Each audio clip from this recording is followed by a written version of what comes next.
Welcome back to another episode of Cleveland Sports Realm. It's Kevin Shagrew alongside my co-host Jerome Pedikauskas. Jerome, how we doing this week? We're doing well. Ready to talk some sports, talk some few other things, and get going here on another episode. Yeah, absolutely. I'm excited. Episode 3. Yeah, episode 3, third episode, third week doing it. I'm excited to dive into it. I had a quick question for you, though, before we get started into sports talk. So Jerome and I we watched the game together with a few friends of ours at a bar in Strongsville, and I had got a dozen boneless wings. He had got a dozen bone-in wings. And we got to settle this before we actually get into the sports talk here, because we had actually a pretty lengthy debate about this at the bar. But I got to tell you, dude, boneless is the absolute way to go, and I don't think there's any question about it. Yeah, all you're having is chicken nuggets tossed in a saucepan. So please don't insult wings by calling your chicken nuggets wings. I will. I'll insult it all I want, because at the end of the day, I can grab my beer with no sauce on the glass. I don't have to wipe my face. I don't have to wash my hands. That's the fun of eating wings, is the mess. Come on. I completely disagree. Oh, come on. Dude, come on. And if that makes me prissy, then it makes me prissy. But I'll have my fork on my wing, dip it in the ranch, and down the gullet, and I got no sauce on my face. All you are having is chicken nuggets in a saucepan. No bones, man. No cleaning the bones. That's all the fun of it. Come on. I don't know. No chill, Eric. Producer Eric, can you settle this for us before we dive into it? Yeah. So, in my opinion, I kind of agree with Jerome. Yeah, let's go. That's 2 for real wings and 1 for chicken nuggets. 60% of the time, I would go bone in, especially if I'm like craving wings. But I do think boneless has their place. The thing is for example, if you're going on a date, if you're going like at a certain, I guess, organization or like gathering where you don't want to be messy, but you are still feeling the cravings of wings, then I would go boneless to stay clean. But I kind of agree with Jerome where, yeah, they're kind of like just chicken nuggets. But I have had some really big like boneless wings, so at that, but they're not like tenders at the same time. Yeah. So like honestly, I've had some really good boneless that I'd probably get over bone in because. Okay, well, thanks for agreeing with me. I guess I could see your side. Yeah, if you're at a organization or a conference or something, you don't want to be creating a mess everywhere. Real quick though, well, Kevin, we can't even ask you because you refuse to eat wings. Eric, drums or flats?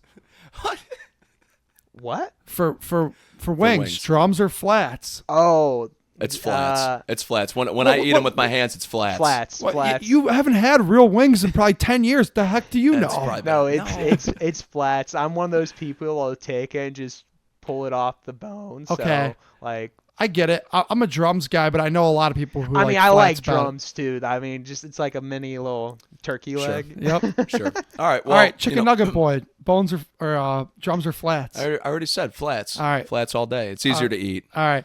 Well, hey, let's ask the audience too. Yeah, leave a comment. Yeah, leave boneless, a comment. Bone in.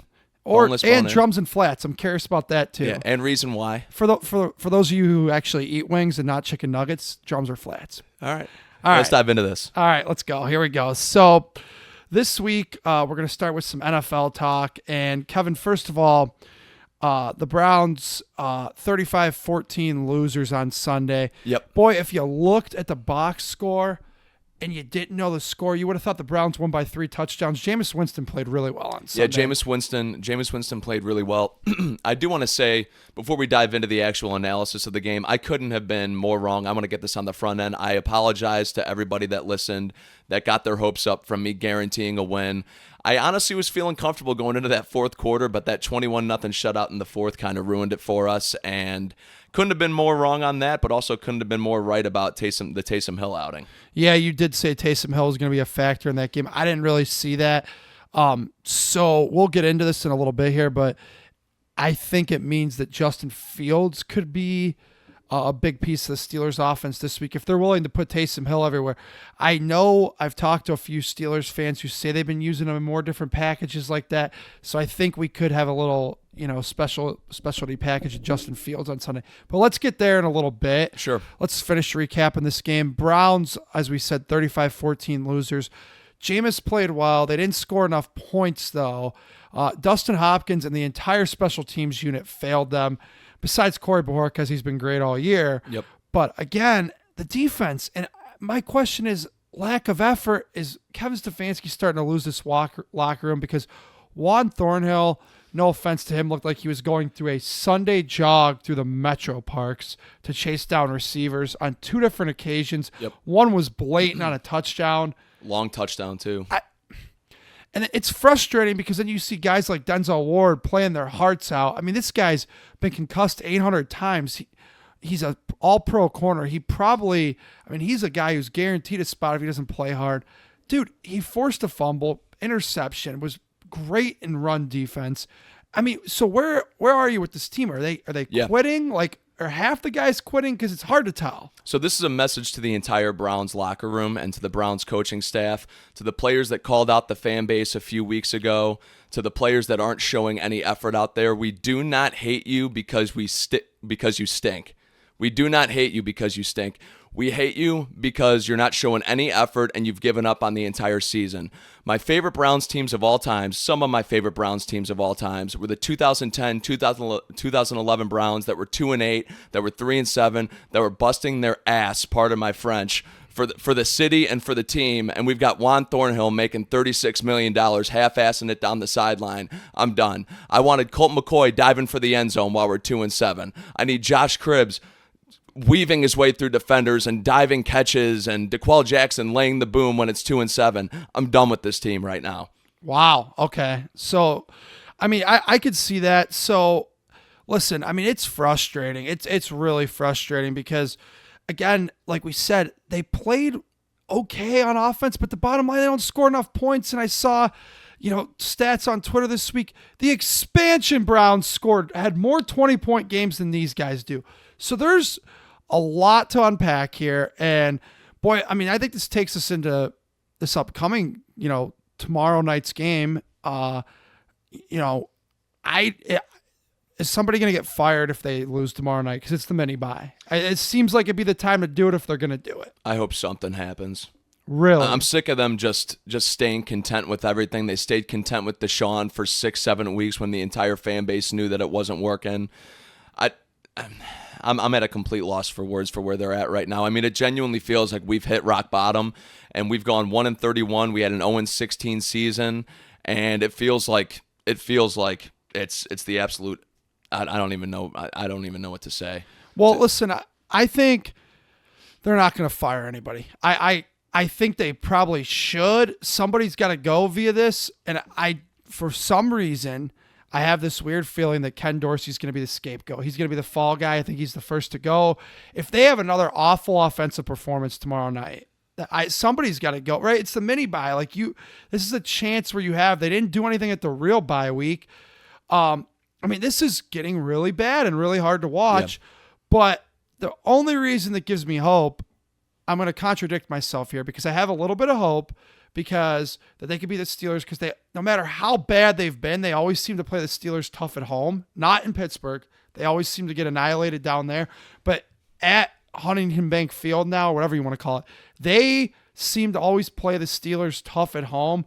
But like you said, this team doesn't give effort. They don't care. There's guys quitting. There's guys who have quit. 100%. But I don't think, and I'll defend a few guys, I don't think the whole locker room's quit. I think you're about 50-50 right now. Half of those guys have quit, half of them haven't. That's why I clarified my little mini rant there, which I apologize for. But when I was calling out the players, calling out the coaches, hey, tell us how you feel, bro. It's cool. No, I wanted to clarify. I know there's Browns players out there that are giving effort, and we thank you for it. We honestly do, because I don't think it can be said for about 70% of that locker room.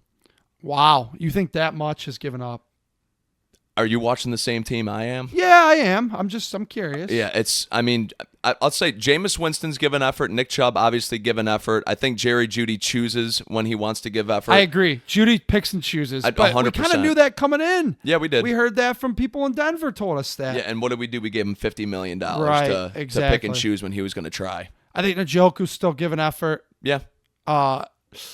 Defense, I'm starting to see Miles take some plays off. I have to say. I've seen it here and there. Denzel, 100% full go, it seems. Yeah, he is. Delpit, I haven't really seen him quit too much. Juan Thornhill is the He's the king biggest. of quitting. Yeah, Yeah. he's done. He's the king of quitting. He's done. So with that being said, Kevin, let's start talking about tomorrow night. I think the Browns are going to lose a close game. I'm going to go ahead and call my shot 17-13. I don't see the Steelers coming in here and running it up. It's going to be nasty down there on the lakefront tomorrow. I'll be there, and quite honestly, I'm not looking forward to it too much, to be honest. But, I mean, you're talking 25 degrees, swirling winds, all kinds of precipitation. I've seen everything they have to offer in the forecast, precipitation-wise, has been in this forecast. So it's going to be brutal down there, which doesn't really favor anybody scoring a lot of points. It's going to be a gritty defensive game, but the better team will win. That's the Steelers. I hate to say it. And I think 17-13, Pittsburgh wins. Okay. Yeah, I mean, I hope it's a close game like that. I really do. The one thing that I'm hung up on right now is the post-game press conferences where it looks like even Stefanski's a little bit deflated. And even when he's excited, he's pretty much even keel. When he's down, he's pretty much even keel. He looks pretty deflated. He sounds deflated when he's talking to reporters. I hope it's different in that locker room when he's talking to them. I really do, because something needs to light a fire underneath this team, and a huge win over the Steelers would be awesome. It'd be awesome to go to the weekend. We all with the know win. how we feel about the Steelers in this town. Pretty much our entire listening audience, viewing audience, can't stand the Pittsburgh Steelers. So the bottom line is, if we beat the Steelers tomorrow night, people would be happy with that if we lost out the rest of the year. I mean, I'm not saying people would be thrilled with the losing out, Right. but basically, if you're going to win one more game this year, make it be the Steelers game. Let it be Please. prime time against the Steelers. Yep. I 100% agree. Yeah. 100%. Absolutely. And let's keep talking about, you brought up the Stefanski point, and I want to jump back to that real quick. Yeah. We've watched a lot of Browns coaches get fired. We see how deflated they get in their pressers, and you start seeing it. And Browns fans have been through this so much. We know the signs. It's like the coach himself doesn't acknowledge the stages of grief yet, but the fans know it before he does. I'm starting to see some Chud, some Mike Patton, some Hugh comments coming out of Stefanski, some Freddie stuff, and that kind of just the answers and the overall we're gonna get better and that same stuff. And when they just start going to the automatics like that, they themselves are feeling the pressure. Kevin claims he's not feeling the pressure. I'm calling bullcrap. He's feeling it. He has to be feeling it. He might not be, though, at the same time. I mean, he has 2 Coach of the Years under his belt. I think even if he gets let go from this job, whether it's after the Steelers game if we lose, whether it's at the end of the season, I think there's going to be people lining up on his door for a new job. As a coordinator or as a head coach? Head coach. Really? You Absolutely. think he'd get one right away? I do. Interesting. I think it depends entirely, and this is what it's going to depend on for me. How do other organizations view the Browns? And by that, I mean, how much say did Kevin Stefanski have in shoving Deshaun Watson down our throats this year? How much did Kevin Stefanski have a say in acquiring Deshaun Watson? Because that is such a stain against whoever's responsibility that is going to screw them down the line for years to come, because it is such a horrific move. As I've said on this podcast previously, what I call the worst trade in NFL, maybe sports history. Yeah, if it's not the worst trade, because I do still look at that Trey Lance trade as a pretty horrendous one, because they did give up 3 firsts and they kind of got bailed out with mystery relevant Brock Purdy that the 49ers did.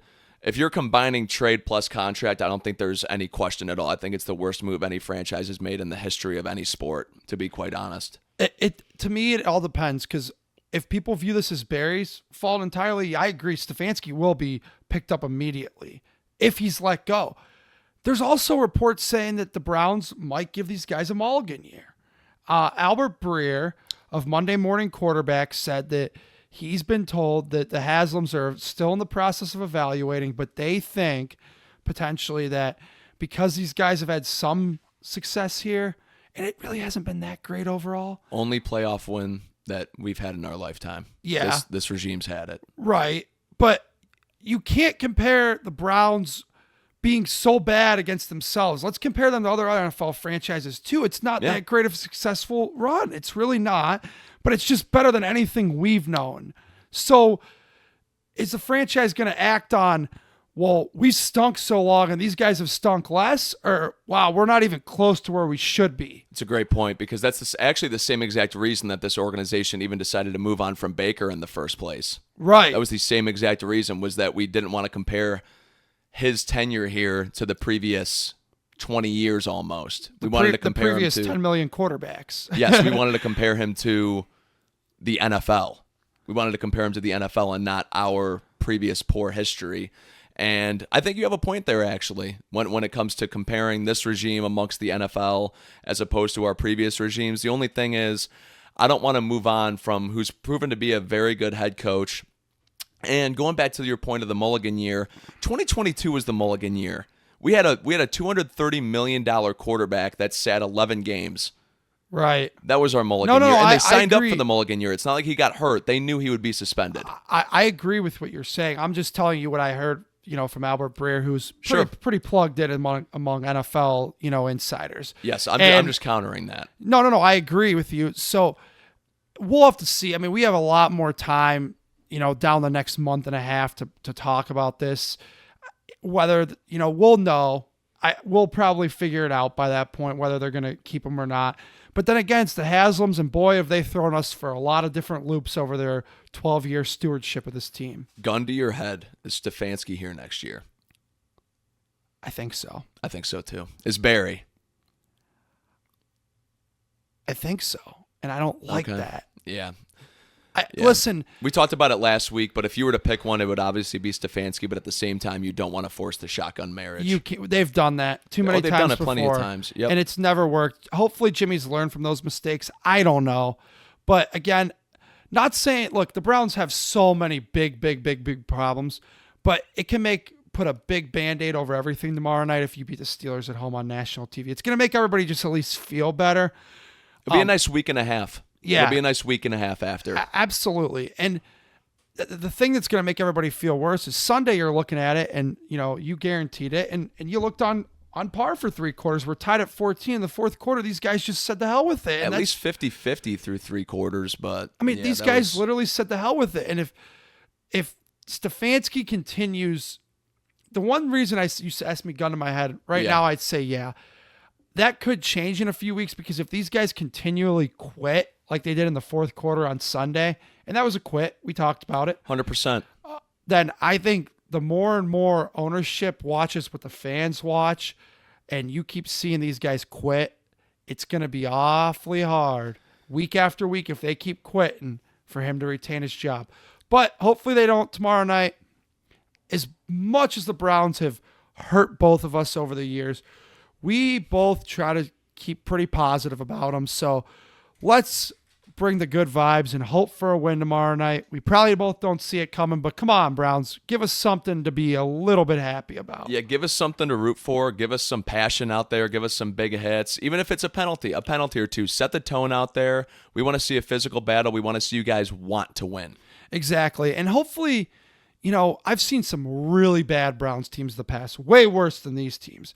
I think of the 1-11 Thursday night team that in 2009 that somehow beat the Steelers, 8 sacks. Chris Jennings running into the end zone.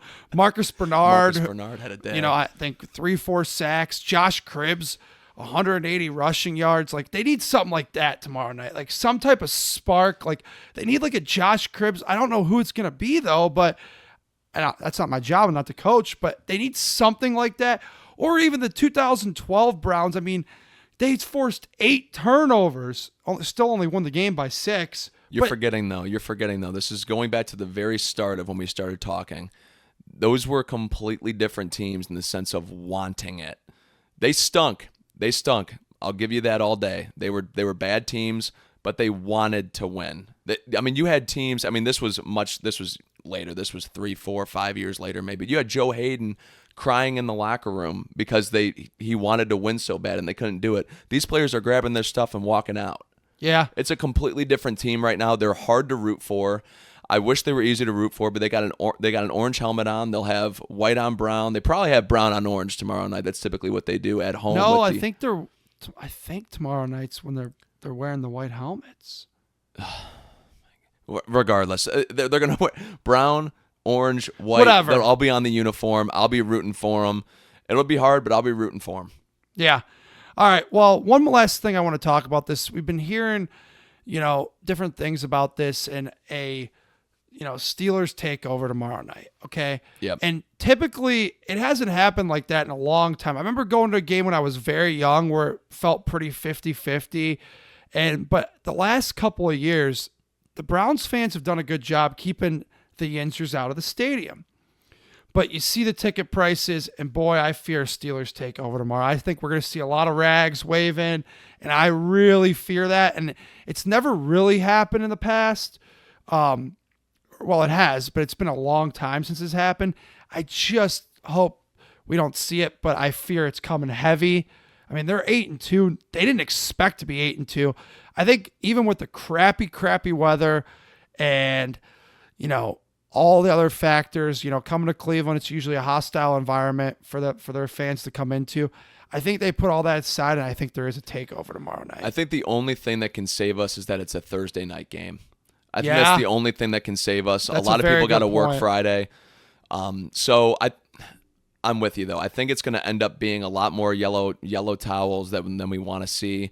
There's always a fair amount, though, in that stadium. I mean, Steelers fans, They travel well. Browns fans travel well, too, when we're doing well. Yeah. That's very common amongst any fan base, honestly. But also, with just the proximity, I expect a lot of Steelers fans there. A lot of Steelers fans are just in this city for no reason at all. They decide to be Cavs fans and Indians or Guardians fans, but yet pick the Steelers in football. Because it's easy. They've been successful for a long time.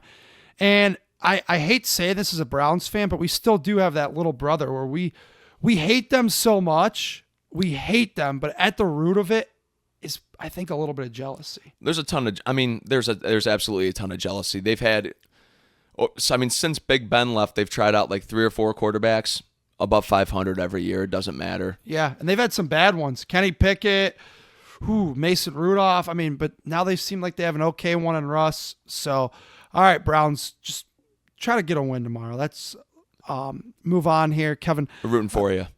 I want to get my hot take of the week off here. And this actually, I got to give a shout out to my buddy Nate. Nate told me last night, we were watching a little Cavs basketball together. He's our buddy. That's right. He is our buddy. Yeah. Nate's a good guy. Anyway, so we're sitting there and we're talking about the NFL and we're having a lot of the same conversation that we've just had on the podcast here. And Nate says, most of the NFL stinks. And I start laughing, but I really start thinking about it. And I'm like, boy, is he right. And that's my hot take of the week. The NFL stinks this year in the sense there are a lot of really bad teams in the NFL. And I know what the NFL wants. The league office wants parity. But do you want parity where everybody stinks? Because that's kind of what we have, man. There's like a handful of good teams, and there's a lot of really, really crappy teams. And I think why maybe I feel this as a fan more is a lot of teams that were supposed to be good this year, a la the Jets, the Browns, or 2 of them, they both stink. Dolphins stink. I think it's because these teams that are supposed to be good stink too, on top of the teams that were supposed to stink, but the NFL stinks. Yeah, absolutely. And even the AFC South was expected to be pretty competitive this year. The Jaguars are horrible. The Colts are horrible. The Texans are average now, but average is going to win that division hands down. The Texans are good. The Titans stink, but they were supposed to stink.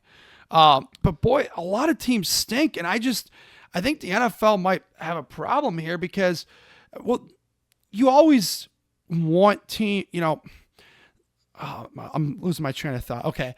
In the NFL, you always are going to have bottom feeders that are going to stink. In the NFL for years is, well, we want parity. And that's been one of the biggest things that you could say about this league more than almost any other sport is it's the easiest league to go worst to first and all this stuff.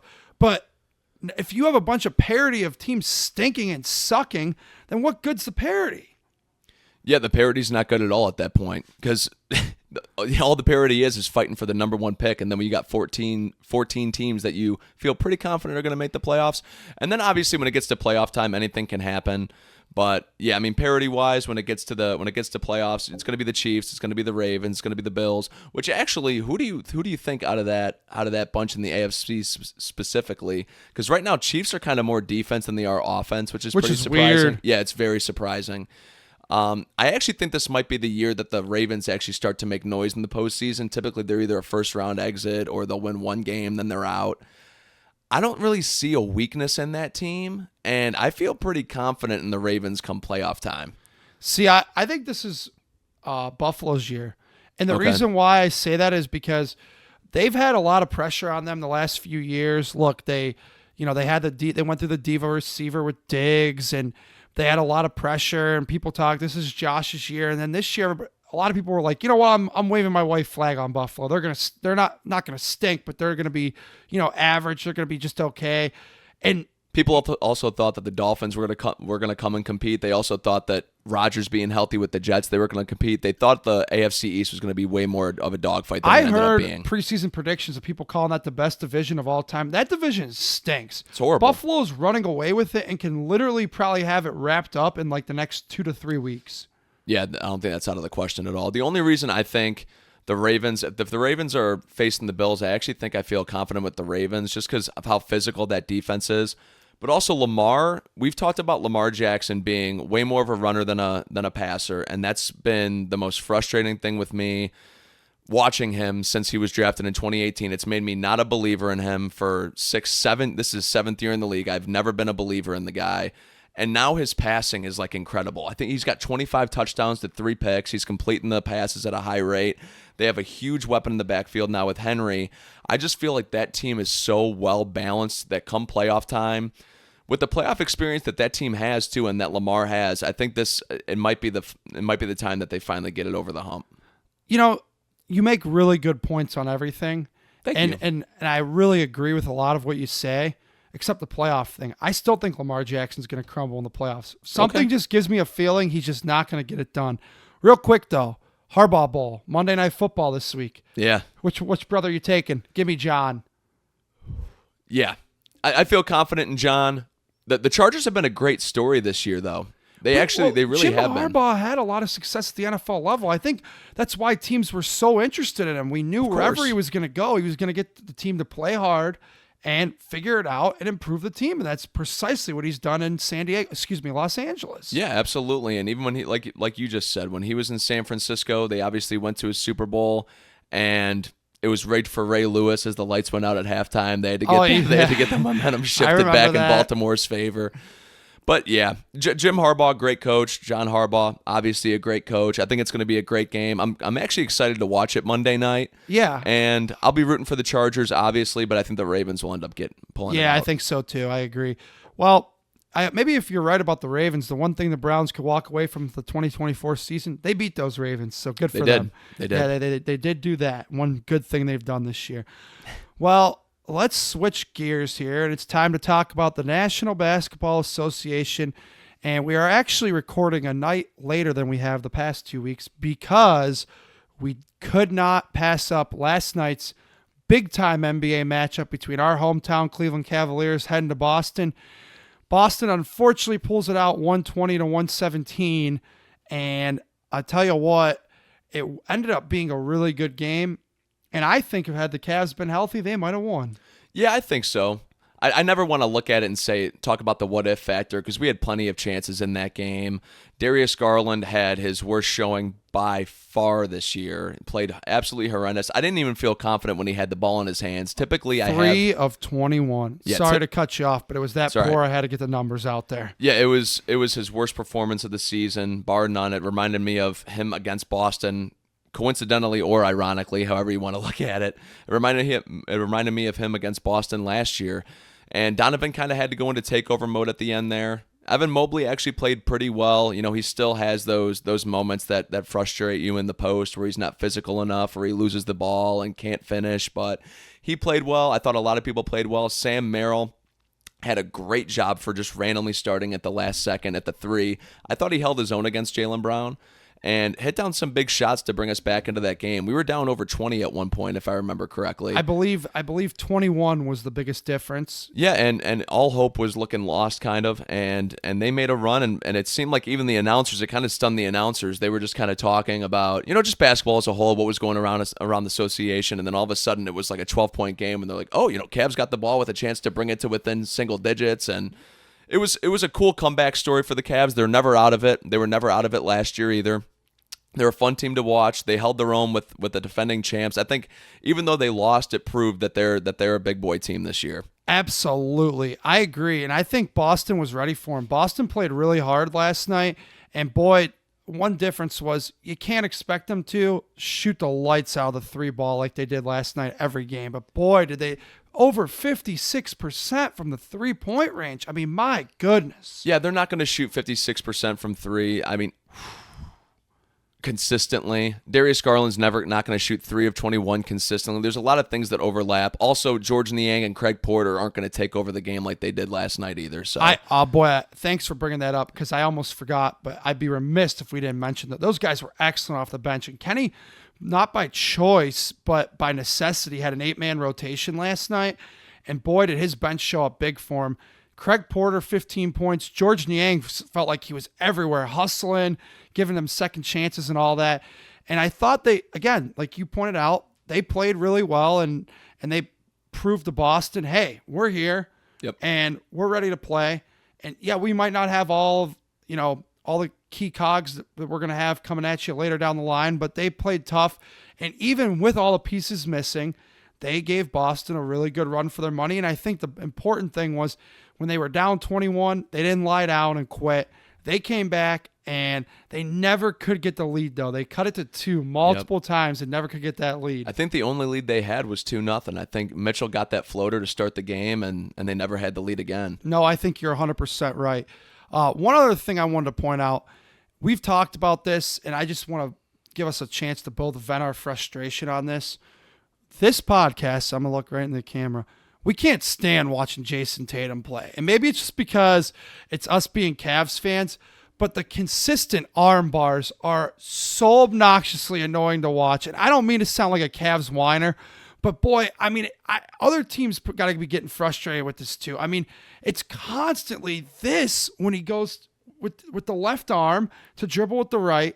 And it's so frustrating. And last night, the one that ended up driving me the most nuts was the one to end the third quarter, the step back, which he then did proceed to travel. If you watch the slow-mo video, 100%. He took 3 or 4 steps. Pushes George Niang down, steps back, hits a 3, and what we end up losing by? 3. So that's why that play drove me nuts, and I just had to vent our frustration because I know you agree. Yeah, I can't stand Tatum. I feel like every time he wants to, the fouls just get called for him. He ends up at the free throw line. I actually didn't end up seeing the free throw discrepancy from last night, so that could very much be biased me talking as just a diehard Cavs fan, but Tatum's a frustrating player to watch, and honestly, when he's hitting his shots too, it's even more frustrating because it seems like he gets away with so much, and and that's not to discredit, I mean, it kind of is to discredit Jason Tatum, but at the end of the day, he's a top 10 player in this game.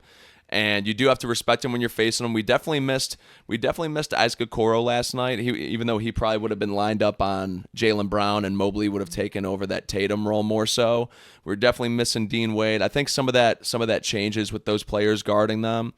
Maybe not by a lot, but maybe by a little bit, which is what we lost by, just a little bit. Yeah, absolutely. And believe it or not, this is going to shock you. We shot more free throws than they did last night. I had a feeling that was going to come back to haunt me. Yeah. I'm surprised by it too. We shot 15 of 17 from the charity stripe. Those guys shot 10 of 14 from the charity stripe. And boy, did they miss a couple clutch ones at the end though, and they kept giving us a chance. Which actually, both of them, we said we went 13 of 15. No, we went 14 of 17. They went 10 of 14. Okay, my apologies. Yeah, 2 of those misses, by the way, were Mitchell in crunch time, unfortunately. Yeah, those were 2 big misses for sure. Like I said, though, Boston missed theirs. But needless to say, it's really, really hard to complain about the Cavaliers when they're 15-1. Yeah, absolutely. And their one losses to the defending champs who were the best team in the association last year, obviously, and maybe the best 3-point shooting in the league. I know by field goal percentage, I think it's still the Cavs, but in terms of volume compared to their shooting percentage, I think it's still Boston. I mean, when you leave one of those guys open, they're hitting it just about every single time. Yeah, no, those guys, they can absolutely kill you with the ball from downtown. Real quick, I saw tonight's game, Jalen Tyson's going to start, so that'll be interesting. I had a friend of mine text me last night after the game, and actually, shout out to my buddy Tristan. He texted me and said, I would have liked to see Jalen Tyson get a little run last night because he has the size. And I said, at first I was like, I don't know about that. But then they kind of needed that wing size last night off the bench without Wade. And maybe it's interesting. Clearly they have confidence in Tyson. I mean, they're starting him tonight, actually kind of out of necessity too.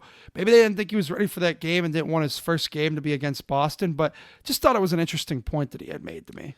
Yeah, I'm probably still not playing Tyson last night. I think to throw him out there in prime time in Boston to go up against Jaylen Brown or Jason Tatum, I think it's a very, very tough spot to put the rookie in.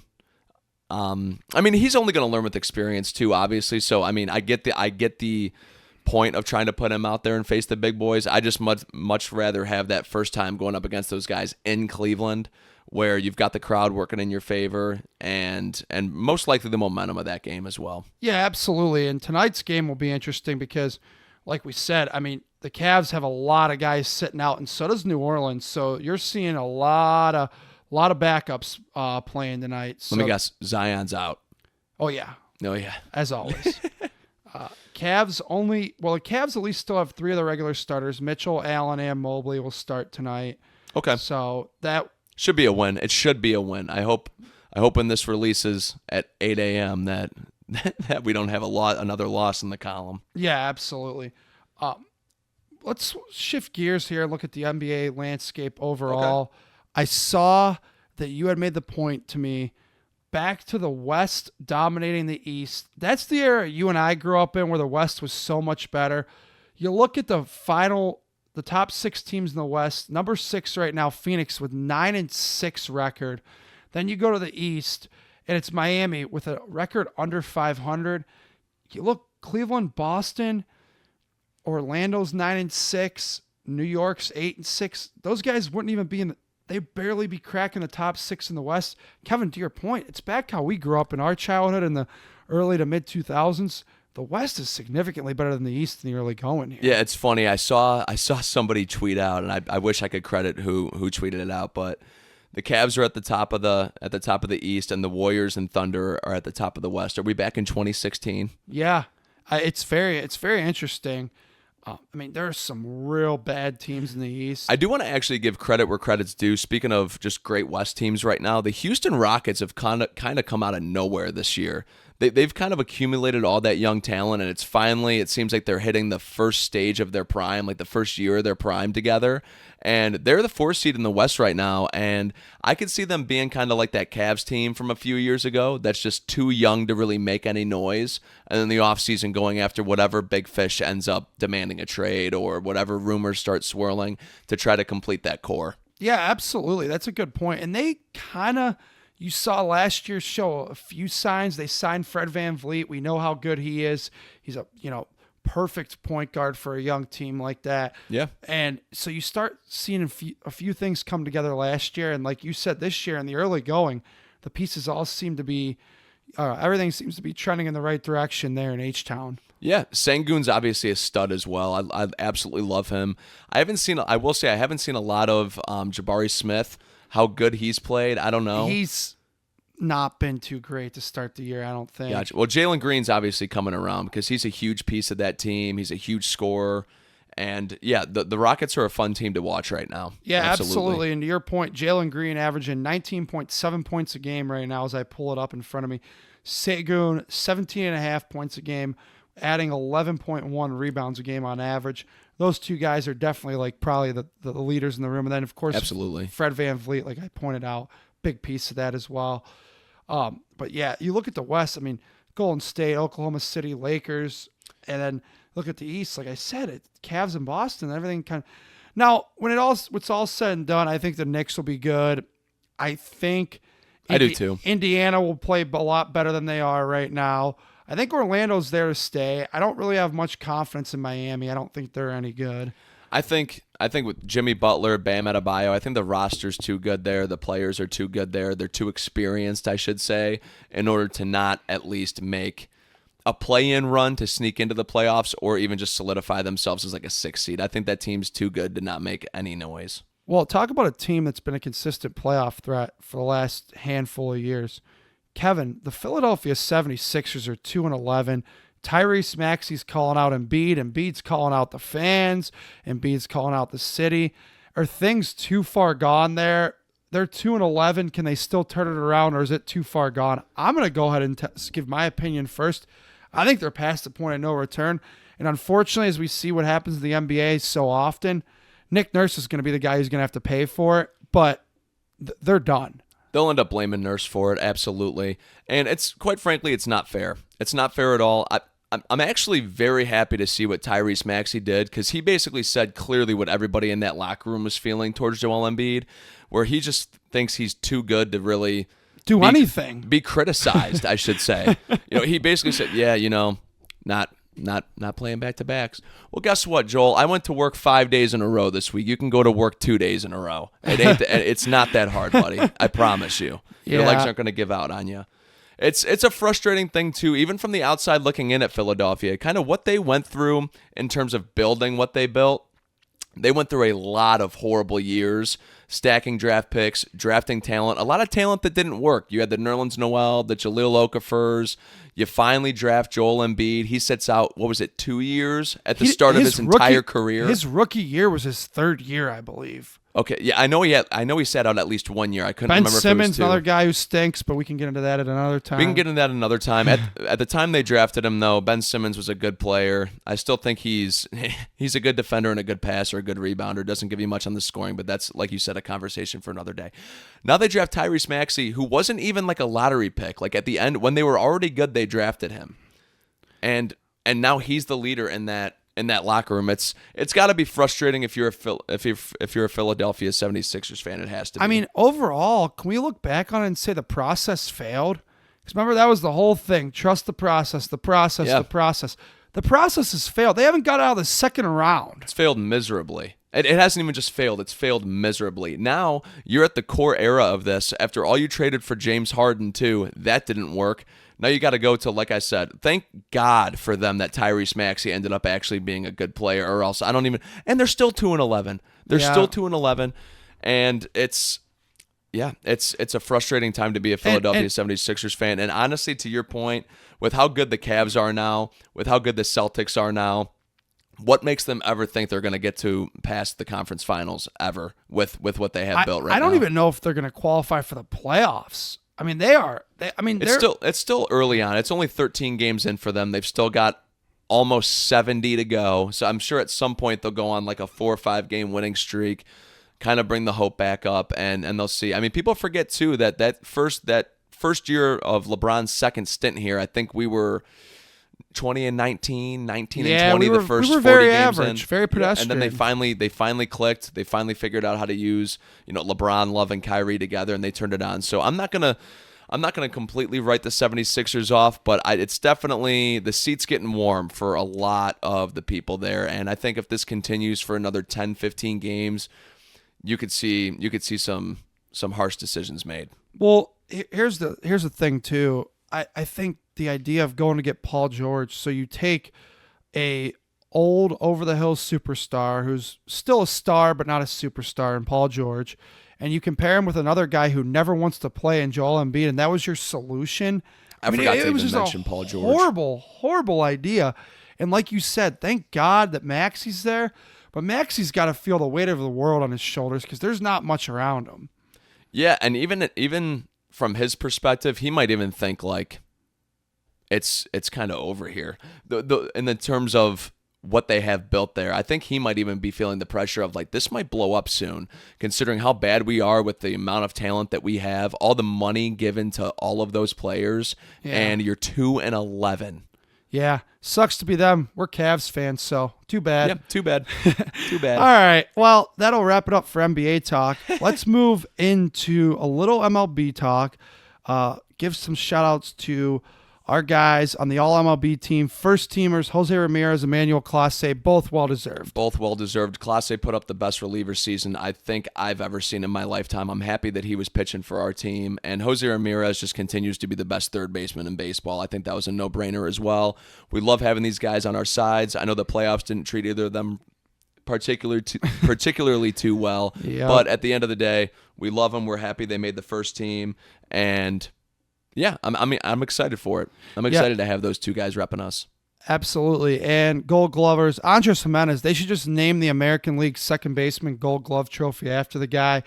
I mean, it's never going. It's unless he gets into his early 30s. It's probably not going away anytime soon. And Stephen Kwan, third straight Gold Glove in left field. So good to see those guys get honored. We get to see their defense almost every night. It's superb. It's superb. It's awesome. Kwan, granted, it didn't save the game because we ended up losing, but that game too against Detroit was one of the best plays I've ever seen live. Yeah, I still don't fully know if he caught the ball, but they said he did, so we'll say he did too. He caught it. Okay, I'll go on record and say he caught it. All right. And Jose also wins a Silver Slugger. Emmanuel Clase did not win American League Cy Young, and I know that this might not be a popular take locally. Tarek Skubal deserves Cy Young. Skubal deserved it 100%. Absolutely. It was so cool to see Clase in that conversation for a reliever and for him to make it to the final three, and it was really cool to see. Yeah, It absolutely. Was really cool to see. Kind of a little history because that was the first time a reliever had even got consideration in a long time, and last reliever to do it, was Eric Gagne, but that was a long time ago. Stephen Vogt was your American League Manager of the Year. I know a lot of people thought that AJ Hinch should have got consideration and won the award for what he did with the Tigers, but I think Vogt, just the overall, they were consistent all year versus AJ Hinch's bunch really didn't start playing good baseball until way after the 4th of July. They had sold at the deadline.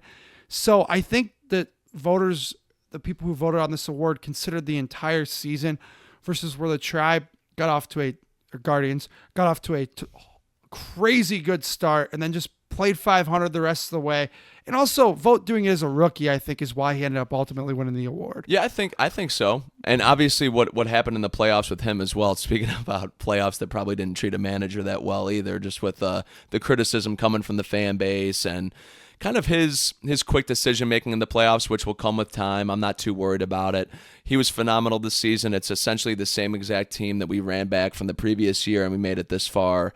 It was awesome to see. I think it's a well-deserved for Stephen Absolutely, Vogt. And I know it's easy to say hindsight's 20/20, but like the point you just made, he took the roster Terry Francona won 76 games with, came back and won 93 the next year. Got a bye week. Yeah, absolutely. So congratulations to all those guys. All of them deserve their awards, and I'm glad to see that nationally they got the recognition that we had been giving them locally all year around here. Absolutely. And keeping it on Tribe Talk, what do you think of the new uniforms?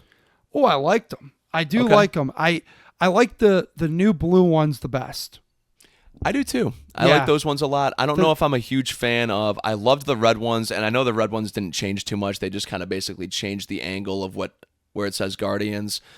I'm not a huge fan of the red caps though on the white uniforms permanently. Really? I'm not. I think it's one of those things. I also wasn't a huge fan of the red jerseys when they came out with them, and then I saw them playing them, and I was like, "Oh, these jerseys are awesome." It is easier to look at them when they look different on the field than they do in photo shoots on Twitter. They absolutely do. So I'm sure I'll come around to them, and I'm sure I'll like them when they bust them out. But those are my initial takes on the new uniforms. Overall, I liked them. I didn't have too much of a criticism. So yeah, absolutely. One other thing, Guardians related, they flipped Eli Morgan today. Yeah, and I honestly, I can't really criticize the move. I mean, obviously they got a single A prospect back for him, but looking at him, and that guy's name's escaping me who they got back for him. Let me take a look at that real quick. Yeah, I'm going to look at two. All I know is he's a power hitting outfielder, hits obviously, like I just said, for power, but also has a huge whiff rate as well. Alfonso Rosario, not to be confused with Ahmed Rosario, who used to be here a couple of years ago, but Alfonso Rosario. Eli Morgan, the thing about that is he had a 1.93 ERA, but I felt like he pitched in low leverage most of the year, so it's like not a huge loss. I'm sure the Dolans love it because they'll shed some salary, and he was going to go to arbitration this year, and they don't have to pay that, so they like that. But also, in fairness to the front office, they have so much talent and depth in that bullpen.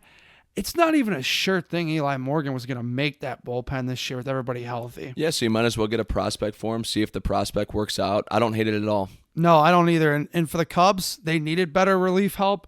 They'll probably try to turn him into a high leverage guy. I was just going to say, I think they're going to end up trying to use him as a guy, in the 7th, 8th inning. Absolutely. And we'll see if Eli Morgan's made for it. We tried that a couple years ago, occasionally here and there, and it didn't work out. Like you said, a lot of low leverage this season. But, yeah, we'll see how he works in Chicago. I'm definitely not rooting against him. He never really did anything here that drove me nuts. Absolutely so, not. Absolutely not. Rooting for success for Eli Morgan. Real quick, I also think I got to give him a shout out, though. They put him in high leverage out of necessity because they didn't have any other arms in the playoffs a few times.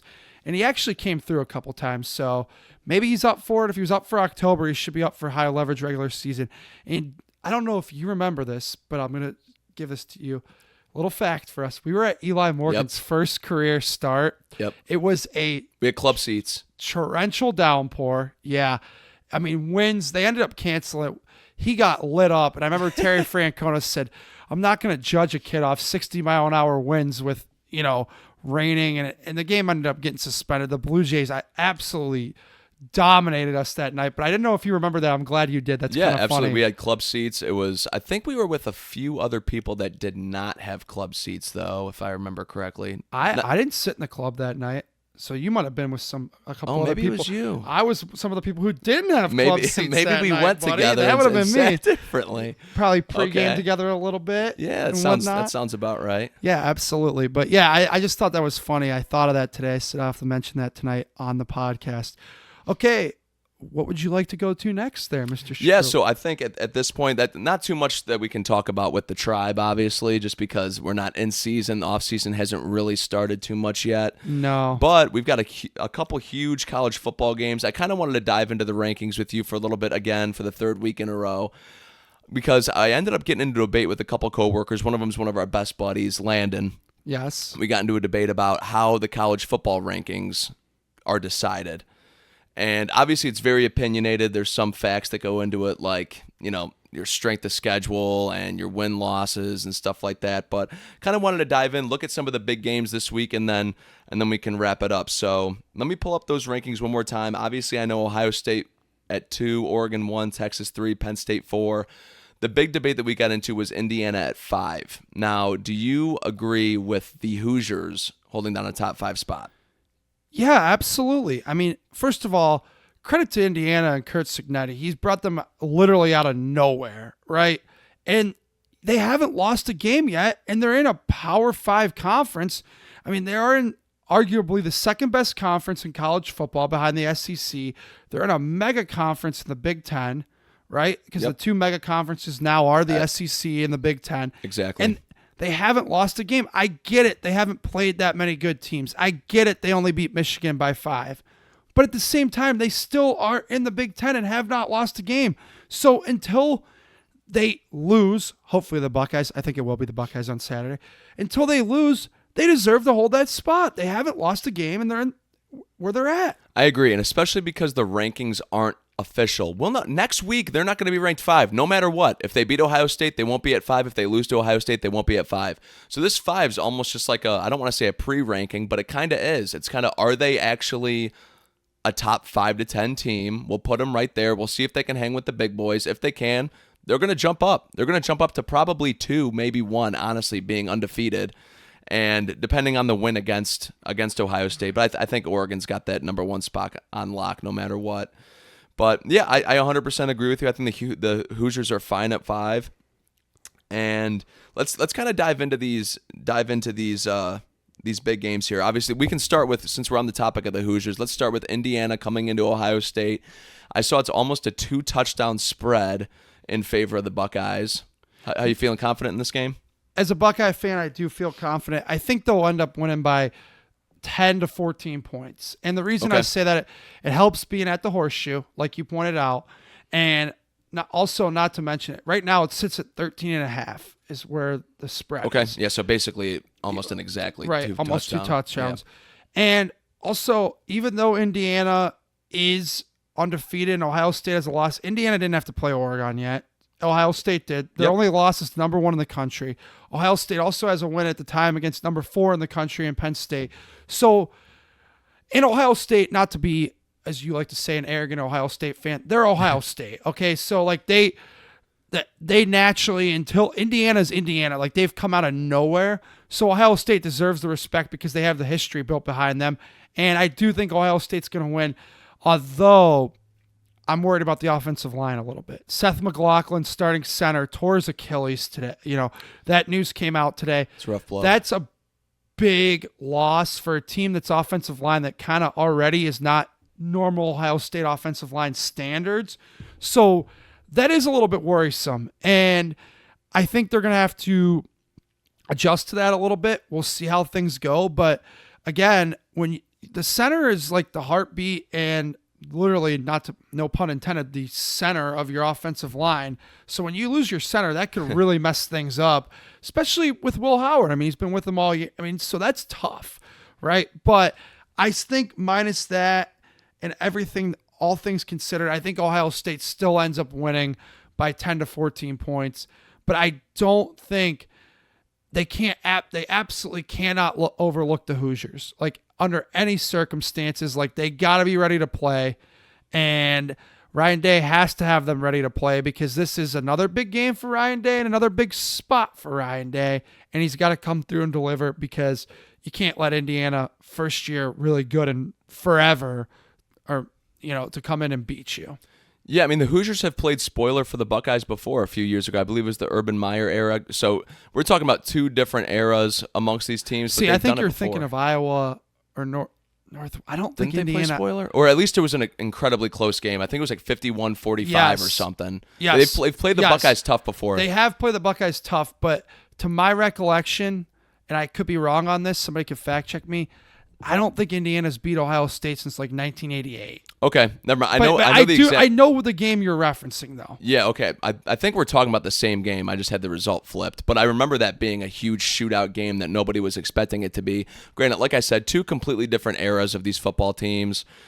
Yeah, I'm feeling confident with Ohio State. I think they're just more talented at the end of the day. I don't even think it comes down to the coaching battle, which I do honestly think. I think Ryan Day is one of the more underrated coaches in the league. Oh, I know for how what you he's feel done. about Ryan Day. Yeah. And I'm not a huge fan of Ryan Day either. I just feel like he's just not given the credit that he deserves for what he's done there. So, but at the end of the day, like I said, just way too talented for this Indiana team with the Quinshon Junkins, Trevion Henderson backfield with the Mika Buka, Jeremiah Smith wide receiving core. I know there's another receiver on that team that I'm blanking the name of, but they're just a too talented team. Their defense is physical.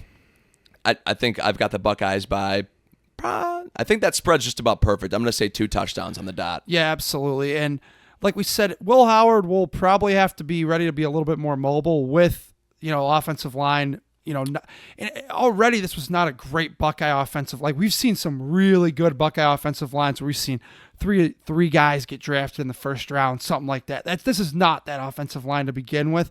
But again, it's win and loss in the trenches, so that does worry me a little bit. But to your point, the skill positions, Ohio State, per usual, is just loaded in skill talent. Just too fast. Just too fast. Yeah, too fast, too good, too much talent. So that's right. Go Bucks. That's right. Go Bucks. Well, absolutely. I'll be rooting for the Hoosiers. I know you will be. But yeah, which kind of leads me to my next. Sticking in the state of Indiana, we've got Notre Dame versus Army at Yankee Stadium this week. Now, I'll say Army's ranked 19th out of nowhere. Just undefeated. Yeah, out of nowhere. Undefeated Army ranked 19th. I got to say, I don't know a ton about Army.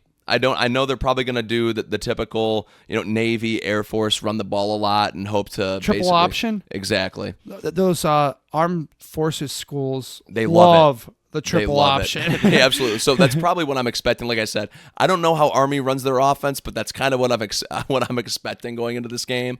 I just hope that Notre Dame comes out with just a sound game plan. Don't get too fancy.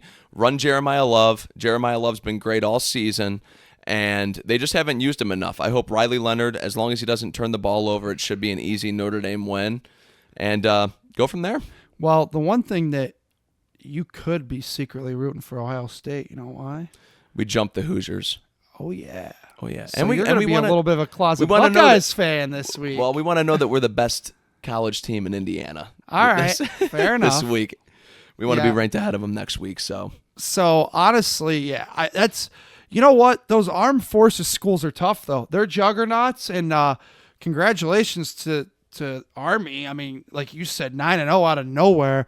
Notre Dame's going to have to be ready to play, and what's the line on that game? Great question. I actually haven't looked at the odds too much. I'd imagine Notre Dame's got to be favored by maybe 20 plus points. Would be my guess. But yeah, I'm not sure. I'm gonna hop into my sportsbook app right now. But yeah, how do you feel about this Army Notre Dame game going to the Yankee Stadium? I think Notre Dame will end up winning. You would think. I mean, Northern Illinois came into South Bend and played spoiler for us, so we weren't expecting that out of the Huskies. Absolutely. 15-point favorites for the Irish is what I got. Okay. Which I think is about right. Yeah, I'm actually surprised it's not larger, to be honest. But what happens a lot of times when a team loses a game that they have no business losing, like Notre Dame losing to the Northern Illinois. It's a wake-up call. Absolutely. And so now the rest of the year, you have to be perfect. And Notre Dame has played really well since then. But that loss is still a blemish on the record. But here's an opportunity against another top 25 team, albeit it's Army. But go there, take care of business. And it's going to be a lot of Army fans because West Point is not that far from, Right. So it's going to be, it could be a hostile environment at Yankee Stadium. But go play your game. Same thing with Ohio State and Indiana. Naturally, Notre Dame has to have more talent than Army. So just go there, be the better team, get the job done. I think you're looking okay for your Notre Dame Irish. Yeah, I don't think it'll be too hostile of an environment, honestly. Notre Dame fans are everywhere. I think they Notre are. Dame fans They're a national brand. Absolutely. Yeah, of course they are. So that I'm not too worried about a hostile environment against Army in Yankee Stadium. Like you said, play a sound football game. You should win it. Just minimize the turnovers. Don't have any turnovers, honestly, because that Army team will just – I'm expecting them to just run the ball. Right, and kind of drain clocks. So those are two things I look forward to analyzing next week because both of our teams have some of the biggest games in college football. One other ranked matchup, real quick, BYU and Arizona State. That's a Big 12 conference game now. God, these conferences are so weird now. BYU has to win this game right now. Yeah. They have to or they're out. Yeah, they're done. I don't think Arizona State gets in regardless. I'm not sure how the conferences are set up, I will admit. So in terms of where their rank is amongst the conference and if they can climb up for a conference championship game to get a bye week. And it's so bizarre it's now. It's a confusing process now. It really is. We were talking about that. It's a confusing process. I won't even know. And also just who's in what conference anymore. Yeah. I mean, you got Stanford and Cal, two teams in California who play in the Atlantic Coastal Conference. I mean, geographics are just completely thrown out of conference. I mean, it's bizarre. Yeah, it's insane. I mean, you're basically looking at right now, from what I'm looking at right now, it looks like the winner of the Big Ten championship game, bye week, winner of the SEC championship game, bye week, and then it looks like, barring anything crazy, it's going to be Miami and Boise State. Okay. All right. Well... And then basically like you said, if BYU loses this game, they're done. They're done. Yeah, I mean, think so. The committee already shows you they don't have much faith in BYU. They dropped like 8 or 9 spots with one loss. Yeah, it wasn't a good loss either. No, but so those are the games in college football, and like we said, we're fine with the rankings. And I know like you said, you got into a debate with a couple of your office buddies there.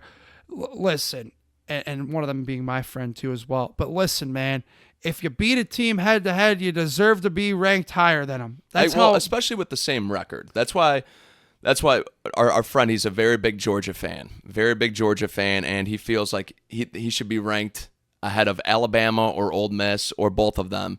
I told him, I said, Landon, Georgia lost to Alabama and Ole Miss, and they have the same record. Yeah. I mean, at some point, obviously, Georgia's losses are better, but at the same time, you lost to those teams. So Right. it's No. at the end of the day, the committee's going to get it right. There's 12 teams. If you miss the playoff in a 12-team format, you probably didn't deserve to be in anyway. The Bulldogs will be in, barring anything crazy, and they'll go from there. Which also, I'm going to ask you again one more gun to your head question: Sure. who's winning the Natty this year in college football?